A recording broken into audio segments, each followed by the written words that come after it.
kaibigan na nag-ayos ng aking buhok.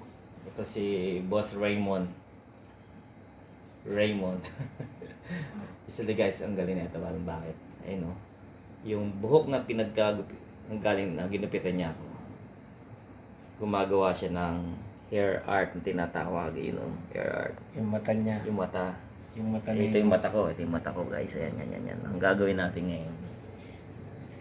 Gusto ko kasi matulungan to eh. Gagawin ko. Ito gagawin ko. Wow.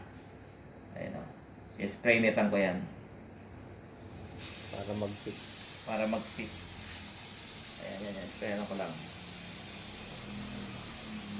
So, wala namang mababago dyan sa ano ko na yan. Galing ah. Yan nga. Yan guys, oh.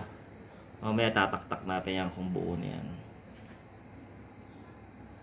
Isa pang spray yata. Isa pang spray. Nakita mo boss yung idea? Oh, nagalaw ba?